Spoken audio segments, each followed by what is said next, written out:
그 목을 갖다 솥에다 삶은 다음에 그 해골을 건져갖고 그 해골에다가 술을 벗어 먹는다는 기록이 나오는데,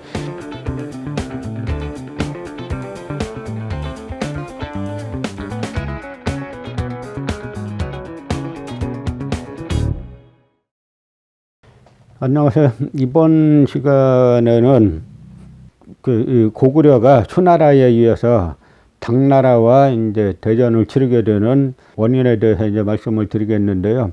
그 핵심 사항 중에 하나가 당나라 사신이 와가지고 이제 경관이라는 걸 갖다 허물어 버린 사건이 있어요.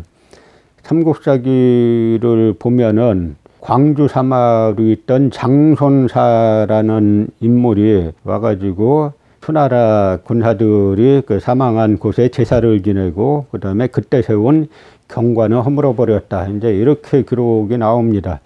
그런데 제가 이제 구당서, 그러니까 당나라 역사서를 찾아보니까 이제 당나라 역사서에는 뭐라고 되어 있냐면은 사신을 파견해 가지고 고구려의 경관을 허물고 그 다음에 수나라 군사들의 해골을 수습해 가지고 제사 지냈다. 이렇게 좀 순서가 달리 나와요. 그러니까 삼국사기는 먼저 이제 수나라 군사에게 제사 지내고 경관을 허물어 버린 걸로 나오는데, 그 구당서는 거꾸로 경관을 먼저 허물어 버리고 그 다음에 수나라 군사들의 해골을 모아서 그 위로하는 제사를 지냈다. 이제 그렇게 순서가 좀 달리 나오죠.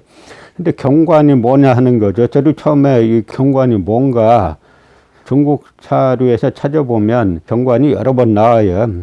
전쟁에서 이긴 쪽에서 적군들의 시신을 쌓아놓고 그 위에 뭐 흙은 좀 둘렀겠죠. 그리고 경자가 서울 경자인데 경자에는 또 높다는 뜻도 있어요. 그래서 그걸 아주 높이 시신으로 산을 만들고 경관이라고 하는 거죠. 우리가 어떻게 보면 이게 야만적인 행위 아니냐라고 이제 할 수가 있는데, 뭐 요즘 관점으로 보면 야만적이라고 볼 수 있겠지만 당시의 관점으로 보면 이건 전승 기념물이에요. 갑골문을 보면 은나라에서 어디를 공격해서 쳐 부수고 그 다음에 그 우두머리에 목을 베가지고 그 목을 갖다 솥에다 삶은 다음에 그 해골을 건져갖고 그 해골에다가 술을 벗어 먹는다는 기록이 나오는데, 이것도 어떻게 보면 아주 야만적인 것 같지만 은나라 중심으로 볼 땐 그 은나라는 특히 또 신정국가입니다. 하늘과 직접 연결된 이제 그런 국가로 보기 때문에 은나라에 저항하는 이쪽은 이제 사람으로 취급을 안 하는 거예요. 정벌하고 나면 그쪽 왕의 우두머리에 목을 베고 삶아가지고 그 해골에다가 술을 담아 마시는 이제 그런 것들인데, 뭐 요즘 관점으로 보면은 잘 이해가 안 갈 수 있지만 그 당시 사람들의 관점으로 볼 때는 뭐 전쟁에서 지면은 묻어 죽이고 막 할 때기 때문에 수나라 군사들의 시신을 어마어마하게 이제 쌓아놨지 않겠습니까? 그러면 수나라나 그 뒤를 이은 당나라 사신들이 지나갈 때 그 경관을 보면 얼마나 떨었겠어요. 그러니까 그 경관을 세워놓는 거는 다른 말로는 앞으로 고구려를 침략할 꿈도 꾸지 말아라라고 하는 이제 그런 뜻이라고 볼 수가 있는 겁니다. 그런데 이 경관을 그 영유왕이 당나라 사신이 와가지고 허물어뜨리게, 그러니까 요 정확한 순서는 구당서 기록이 맞다라고 생각하는데, 그 경관을 허물어뜨리고 그 다음에 수나라 군사들의 그 유고를 다시 이제 수습해가지고 제사 지냈다라고 하는 게 순서가 맞죠. 수나라와 싸우는 과정에서 수나라 군사들이 많이 죽었지만 마찬가지로 고구려 군사도 상당히 죽지 않았겠습니까?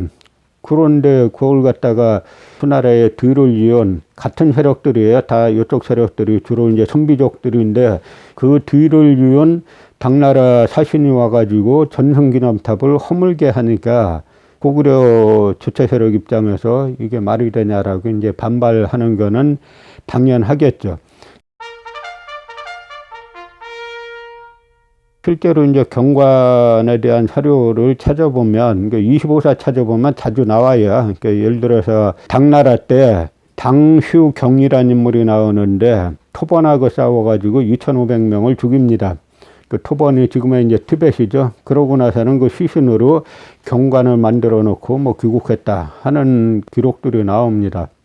또 하나 경관은 우리가 한국 고대사의 아주 핵심 쟁점이 되는 낙랑군 대방군의 위치하고도 관련이 있어요. 이거는 이제 진나라로 세운 사마의하고 관련이 있는 건데요. 사마의도 경관을 세웁니다. 근데 언제 세우냐면 사마의 집안의 그 삼국시대 위초고가 싸운 삼국시대의 최후 승리는 사마의 집안에서 세운 진나라가 차지하게 되죠. 그런데 이 사마의가 위나라의 사마천왕이란 직책에 있었습니다. 그 요동, 고대 요동은 제가 여러 번 말씀드리지만 지금의 천진이나 뭐 하북정 이쪽 일대라 그랬죠. 고대 요동 이쪽에 공손씨라는 집안이 등장해가지고 요동 태수가 됩니다. 공손씨 집안은 공손도, 공손강, 공손문희 이러는데 공손문희를 갖다 다른 말로 공손연이라고도 해요.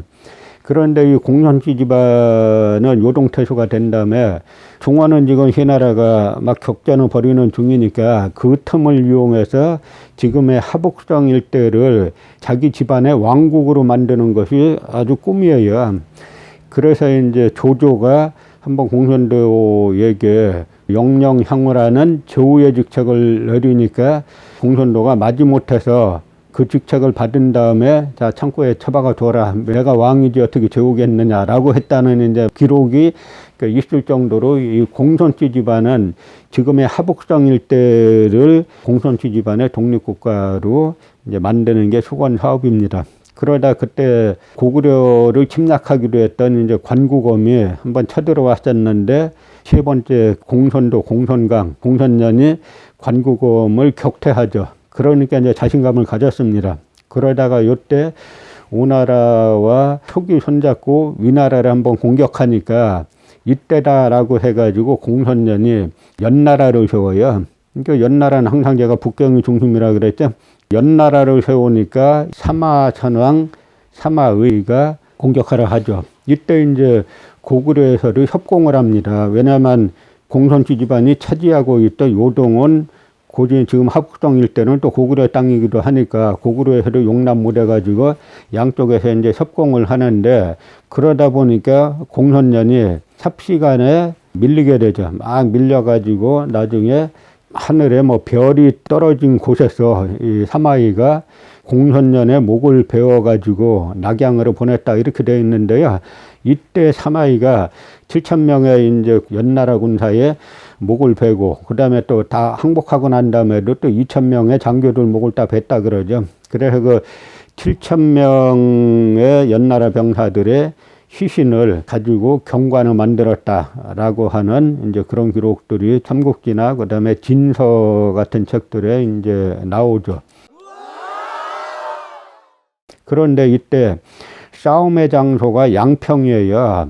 공손씨가 세운 연나라와 그 위나라의 사마이가 싸운 장소가 양평인데 그 양평을 갖다 지금 중국 학계에서는 뭐 요양이라고 말하고 있는데 나 이제 말들이 안 되는 얘기고 항상 동쪽으로 온 곳이고 그 후한서의 기록을 보면은 그 양평을 어디라고 돼 있냐면은 평주 노룡현 서남 쪽이다 이렇게 돼 있는데 평주 노룡현이 지금도 이제 하북성에 가보면 갈석산 조금 북쪽에 노룡현이 있습니다. 그래서 그쪽이 양평이다라고 양평 고성이 거기에 있다라고 말하고 있죠. 그 노룡은 지금도 거기에 노룡현이 있어요. 거기가 낙랑군 조선현이 또 있던 자리라고 중국 기록들에 나와 있습니다.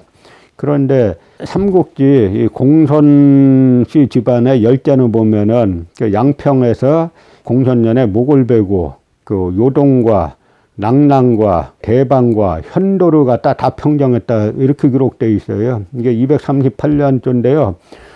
그러면 그 양평이 지금의 하북성 노룡현인데 여기에서 공손년을 죽였는데 지금 식민사 말대로 평안남도의 평양에 낙랑군이 있고 그 남쪽에 황해도에 대방군이 있으면 하북성에서 공손년이 죽었는데 평양과 그 다음에 황해도가 왜 다 평정이 되겠어요?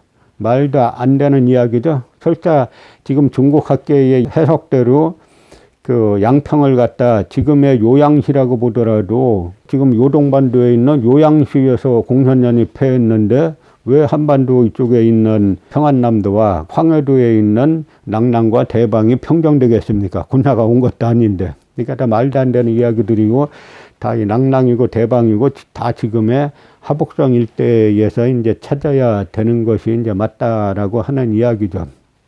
그러니까 이 경관을 허물어뜨린 것, 물론 수나라 군사들이 와서 훨씬 많이 죽었지만, 당대 중원 통일제국하고 맞서 싸우는 과정에서 고구려 군사들도 상당히 많이 전사했을 거는 뻔하지 않습니까? 그런데 그 숭전 기념탑을 갖다 영유왕이 당나라 사신이 와서 헐겠다라고 하니까 맘대로 와서 허세요라고 해가지고 당나라 사신 장손사라는 인물이 경관을 허물어버리고 거기에서 고구려 영내에서 침략군인 수나라 군사들을 위한 제사를 대대적으로 올리니까 그 입장 바꿔놓고 생각해보면 고구려에서 고수전쟁에 나서서 전한 가족들이 있지 않겠어요? 그 가족들이 보면 이게 도대체 무슨 짓거리 하는 거냐. 나라가 망하지도 않았는데 당나라 사신이 와서 버젓이 경관을 허물어버리고 거기에 수나라 군사들의 유고를 수습하고 거기서 제사를 지내고 그럼 저 수나라와 맞서 싸운 우리 고구려는 뭐냐.